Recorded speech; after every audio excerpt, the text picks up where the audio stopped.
नमस्कार, मैं चंद्रकांत मिश्रा और आप देख रहे हैं टुडे 24.in। कई ज़बरदस्त घटनाएं इन दिनों सक्रिय हो गई थी। कई सोशल एक्टिविस्ट की हत्या हो जा रही थी और प्रशासनिक तौर पर कहीं भी कोई भी सुगबुगाहट नहीं हो पा रही थी। ऐसे परिस्थिति में थोड़े से बेचैन गुड्डू बाबा, जिन्हें गंगा बचाओ आंदोलन के लिए जाना जाता है, बिहार में क्रांतिकारी कार्यक्रमों के लिए जाना जाता है, वो आगे आए और उन्होंने एक संगठन बनाया जिसका नाम है बिहार सामाजिक योद्धा मंच। और इस संगठन का मुख्य उद्देश्य ये है कि इसमें जो भी सोशल एक्टिविस्ट हैं जो एकल काम कर रहे हो या संगठन के तौर पे काम कर रहे हो, इनका कहना है कि ये उनसे जुड़ें। ये सब लोग मिल करके ये एक समिति बना चुके हैं, एक ट्रस्ट का रूप देने जा रहे हैं। पूरे बिहार भर में फ़िलहाल ये काम होगा कि पूरे बिहार के लोगों को, ऐसे संगठन को, ऐसे व्यक्ति विशेषों को एक कवच के रूप में ये संस्था काम करेगा कि जो उनकी बातों को सही दिशा और निर्देश दे करके उनके परिणाम को बिल्कुल ही स्तर पे दिखाने में काम करेगा। तो आप को आज दिखा रहे हैं हम आप किस तरह से बाबा ने संबोधन किया है। और बाबा अकेले नहीं हैं, बाबा के साथ में अनिल जी पहुंचे हुए हैं, संजय जी पहुंचे हुए हैं, मोतिहारी से जलान सर पहुंचे हुए हैं, खुद रोमा जी हैं। मातृ शक्ति के रूप में इन्हें जाना जाता है, कई बार इनको पेश भी किया गया है बाबा की तरफ से। तो गुड्डू बाबा एक ऐसा नाम भी है जो बिहार सरकार हो या केंद्र सरकार हो, थोड़ी थोड़ी उनको परेशान ही करते रहते हैं। किसके लिए? सामाजिक स्तर पर जो अपनी बातों को रखना चाहते हैं, उनके हक की लड़ाई के लिए। अब ये एक प्लेटफार्म बन गया है और ये प्लेटफार्म क्या काम करेगा, इनसे हम लोग सुनते हैं। कोई व्यक्ति या कोई संगठन अपने स्वार्थ के लिए नहीं, समाज के लिए जब कोई काम करने के लिए आगे आता है तो हम लोगों ने महसूस किया कि पग पग पर उसको बाधा आती है और वो आदमी हतोत्साहित होता है। बिहार में मैं देख चुका हूँ कि कितने सूचना के अधिकार के तहत लड़ने वाले योद्धाओं का कत्ल भी हुआ है, आज तक फाइलों में कैद है। तो ये आवाज़ को जिंदा रखने के लिए, उनकी मदद करने के लिए इस मंच का गठन किया गया है कि ये सामाजिक कार्य करने के लिए जो लोग आगे आ रहे हैं वो लोग हतोत्साहित नहीं हो, उनकी मदद बिहार भर के ऐसे बाबा जैसे योद्धा करें, इसलिए ये मंच का गठन किया गया है। कोई ज़रूरी नहीं है कि सारे लोग हमारे मंच के अंदर आए, लेकिन उनकी बात हम लोग प्रशासन के पास भी रखें, न्यायालय के पास भी रखें और उनको बुला के हतोत्साहित नहीं होने दें। कभी हम लोग उनको प्रोत्साहित करें कि लोग इस काम को और आगे बढ़ाएं। ये मंच मुख्य उद्देश्य हम लोग का इसी के लिए। तो दूसरे संगठन के लोगों की आप मदद करेंगे तो उसके बाद उनसे भी तो कुछ आप अपेक्षा रखेंगे। देखिए, संगठन उनका जो जिस नाम से चल रहा है वो संगठन उसी नाम से चलेगा। हम लोग कभी नहीं कहेंगे उनको संगठन का नाम में परिवर्तन करें, वो अपने उद्देश्यों के प्रति जागरूक रहें। लेकिन उनको जब ये पता चलेगा कि बिहार भर का एक मंच ऐसा बना है जिसमें विशेषज्ञ लोग हैं, जानकार लोग हैं, मददगार लोग हैं, तो वो लोग जब हमसे मदद मांगेंगे तो हम लोग मदद भी देंगे, उनको गाइड भी करेंगे कि आप ऐसे ऐसे काम कीजिए। जैसे मान लीजिए डेयरी जोन में है, कोई व्यक्ति बहुत अच्छा काम कर रहा है, एकल प्रयास से हतोत्साहित हो रहा है, वहाँ का प्रशासन उसको प्रताड़ित कर रहा है, तो वो अकेले प्रयास से कुछ दिन के बाद उसकी आवाज़ धीरे धीरे मंद होती चली जाती है। तो हम लोग उनको प्रोत्साहित करने के लिए मंच का गठन किया है कि ऐसे लोग और भी जो लोग हैं उनके बात को सुनकर जब पता चलेगा कि भाई गया में ये व्यक्ति इतना बढ़िया काम कर रहा है, हमारे सुगौली में लड़का इतना बढ़िया काम कर रहा है, तो बाकी लोग भी प्रेरित हो। क्योंकि अभी जो एक माहौल चल रहा है ना, न राजनेता चाहते हैं, न प्रशासनिक पदाधिकारी चाहते हैं कि सामाजिक काम में लोग लगे हुए लोग हैं, ये लोग सफल हो। एक सूचना आप किसी से मांग लीजिए, देख लीजिए सूचना के अधिकार को कैसे धीरे धीरे दबाया जा रहा है। जो लोक शिकायत है, एक माध्यम है जो लोगों को लोक शिकायत के माध्यम से एक शिकायत का मंच होता है, उसको देख लीजिए किस हिसाब से चल रहा है। एक PIL करना कितना महंगा हो गया है, आप ये देखिए, एक जनसाधारण के बस की बात वो नहीं है। तो हम लोग ये मंच बिल्कुल इसी के लिए खोले हैं कि वैसे जो मुद्दे हैं वो जो वहाँ के लोग सॉल्व नहीं कर पा रहे हैं, हम लोग प्रांतीय स्तर पर उसको सॉल्व करेंगे और उनकी मदद करेंगे। इस मंच का मुख्य उद्देश्य यही है, उनकी भी आइडेंटिटी अलग रहे। बिहार सामाजिक योद्धा मंच की कार्यनीति क्या होगी, कैसे ये कार्य करेगा, पूरे बिहार भर में कार्य करेगा, पूरे देश भर में कार्य करेगा, किस तरह से इसको आप बनाएंगे कि ये आगे आकर के सोशल एक्टिविस्ट को मदद कर सकें? देखिए, बिहार सामाजिक योद्धा मंच का निर्माण एक माला है। फूल काम कर रहे हैं लेकिन फूल को हम लोग माला में है। आज इसका प्रथम स्थापना हुआ, इससे पहले तदर्थ समिति बनी हुई थी जो मुजफ्फरपुर में, मोतिहारी में निर्णय हुआ था। आज इसका पहला संगठन का आज कहिए शुभारंभ है, इसका स्थापना हुआ, आज हुआ। और बिहार सामाजिक योद्धा मंच का अब वर्तमान समय में एक गैर राजनीतिक मंच है और स्पष्टतः इसका कार्यक्षेत्र अभी वर्तमान समय में बिहार रखा गया है। इसकी नियमावली बनाने के लिए 3 सदस्यीय कमेटी का गठन किया गया है, जिसके संयोजक संजय कुमार सिंह छपरा के हैं, और 7 सदस्यीय कमेटी बनाया गया है। पूरे बिहार में अभी 7 सदस्यीय कमेटी बनाया गया है। और पहली इसका जो सम्मेलन होगा, राज्य स्तरीय सम्मेलन, वह कोसी के क्षेत्र में सुपौल जिला में 6 अगस्त को निर्धारित किया गया। इसका पहला सम्मेलन होगा, जिसमें बिहार राज्य के तमाम जो सामाजिक के मामलों को लेकर के बिना कोई अर्थ का, बिना कोई व्यक्तिगत लाभ का पीड़ित का आवाज़ बन करके संघर्ष करते हैं, चाहे वह आरटीआई वर्कर हो कि सामाजिक वर्कर हो, चाहे पत्रकार हो, चाहे एडवोकेट है, इन तमाम लोगों का जमवारा वहाँ किया जाएगा।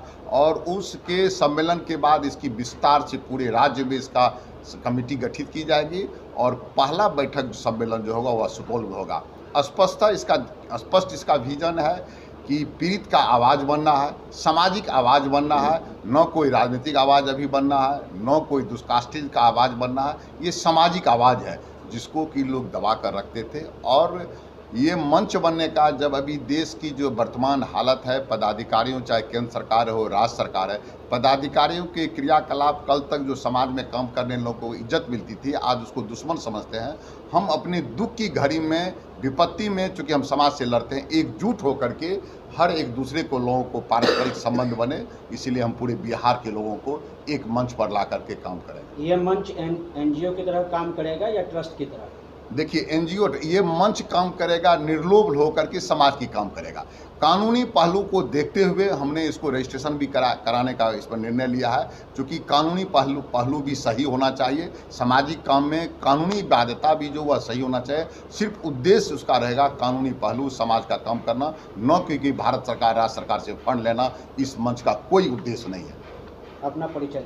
अनिल कुमार सिंह, सुपौल के रहने वाले आरटीआई वर्कर हैं, और ये जो सामाजिक योद्धा मंच है, इसकी अभी हम वर्तमान में तदर्थ समिति के संयोजक हैं। मैं संजय कुमार सिंह, मैं मशरक छपरा जिला से, सारण जिला से आया हूँ। मैं इस मंच का मैं भी एक मेंबर हूँ। मेरा ये कहना है कि समाज में हम लोग अक्सर देखते हैं, या एडीआर का रिपोर्ट भी आप देखेंगे बिहार का, तो एडीआर रिपोर्ट के हिसाब से भी जो केसेस होते हैं, पुलिस स्टेशन में जो भी केसेस रजिस्टर होते हैं, उसमें मोर देन 50% केसेस गलत केसेस हुआ करते हैं। तो हमारा मंच के जरिए जिनको पीड़ित किया जाता है या जिनके ऊपर गलत चीज़ें होती हैं, उसका भी सुधार करने के लिए हमारे मंच पे अगर कोई आकर बताता है कि इस तरह से उनके साथ हो रहा है, तो हमारा मंच के थ्रू उनका सहायता किया जाएगा और उनको भी साथ में जोड़ा जाएगा। तो अभी फ़िलहाल हम लोग पटना में आज पहला बैठक किए हैं।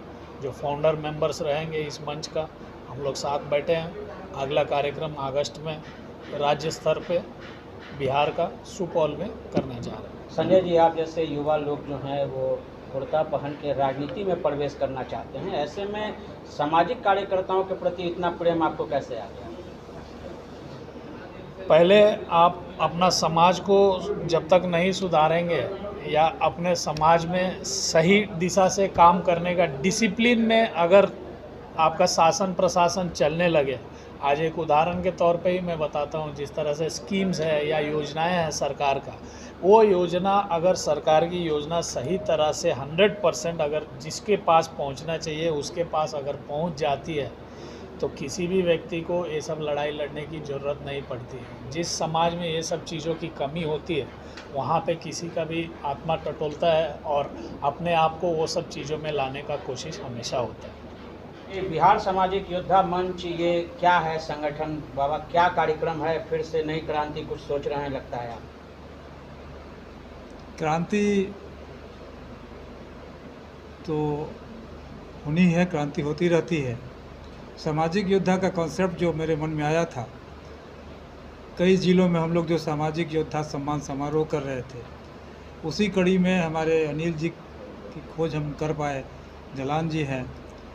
और आज खुशी की बात है कि आज यहाँ पर पटना में जो ये राज्य स्तरीय एक तदर्थ कमेटी जो हम लोग बनाए हैं, उसकी बैठक थी। और ये राज्य स्तरीय जो सामाजिक योद्धा मंच जो बना है, यह राज्य स्तर पर इसका विस्तार रूप दिया जाएगा। इसमें वैसे लोगों को जोड़ा जा रहा है जो अकेले अपने बलबूते पर वो सामाजिक मुद्दों को उठा रहे हैं, संघर्ष कर रहे हैं। संगठन बना करके लोग विभिन्न जगहों पे अपना सामाजिक संघर्ष कर रहे हैं। वैसे लोगों को एक मंच पर लाने के लिए अब यह सामाजिक योद्धा का जो हमारा कॉन्सेप्ट था वह एक विस्तार रूप ले रहा है आज की इस बैठक के माध्यम से। और ये सामाजिक योद्धा सम्मान समारोह का ही आज दिन है कि संजय जी साथ जुड़े, जलान साहब जुड़े, उधर अरविंद है। ये एक खोज जो हमारी थी वह खोज निरंतर आज भी जारी है और एक सशक्त टीम जो है वह बन रही है। ये एकल जो है या संगठन जो है सबों का अपना अपना एक महत्वाकांक्षा है, तो क्या आपको लगता है कि सबों को आप एक साथ सूचीबद्ध कर पाएंगे? प्रयास हमारे हाथ में है और मैं बार बार आप लोगों से कहता रहा हूँ कि आज नहीं तो कल बिहार की माटी पर गुड्डू बाबा की आवाज़ जन जन तक ज़रूर पहुँचेगी, क्योंकि गुड्डू बाबा निष्पक्ष होकर के सामाजिक मुद्दों पर लास्ट 25 ईयर्स से संघर्ष कर रहे हैं। तो सरकार जानती है, समाज के उच्च स्तर के लोग जानते हैं, ग्रामीण लोग नहीं जानते हैं। तो यह संगठन जो बना है सामाजिक योद्धाओं का, यह लोगों के तक जा कर के उन्हें उनके अधिकारों के प्रति जागरूक करेगा। इसका फाइनल गोल क्या होगा? ये पॉलिटिकल हो जाएगा, फिर कोई पार्टी बन जाएगी, आने वाले समय में राजनीति होगा इसमें, या फिर केवल सोशल एक्टिविस्ट के लिए ये काम है? नहीं, ये खुला विकल्प मैं छोड़ूंगा, क्योंकि मैं बार बार कहता हूँ कि राजनीति उस पवित्र अग्नि के समान है जो अग्नि पाकशाला के श्रृंगार होती है और वही अग्नि पाकशाला को जलाकर घर को राख भी करती है। तो राजनीति अच्छे लोगों की चीज़ है, मैं शुरू से कहता रहा हूँ, लेकिन अभी ये बिल्कुल सामाजिक फोरम रहेगा, लोगों को उनके अधिकारों के प्रति जागरूक किया जाएगा और इसी के लिए अभी फ़िलहाल हम लोग मंच पर हैं। तो आपने देखा कि किस तरह से गुड्डू बाबा हो या उनके सहयोगियों ने पूरी बात बताई है कि किस तरह से पूरे बिहार वर्ष में ये कार्यक्रम करेंगे और इनकी अगली बैठक जो 6 अगस्त को होने वाली है उसकी रूपरेखा भी इन्होंने बताई कि किस तरह से ये सामाजिक संगठन को या सामाजिक कार्यकर्ताओं को मदद पहुंचाएंगे। इसी तरह की तमाम खबरों से जुड़े रहने के लिए आप हमारे चैनल को लाइक करें, शेयर करें और सब्सक्राइब करें। आपके तमाम सवालों की जवाब की जीत के साथ मैं Chandrakant Mishra, today24.in। Thank you. Video को लाइक करें, शेयर करें, सब्सक्राइब करें और तमाम तरह की खबरों से जुड़ने के लिए बेल आइकन को ज़रूर दबाएं। धन्यवाद।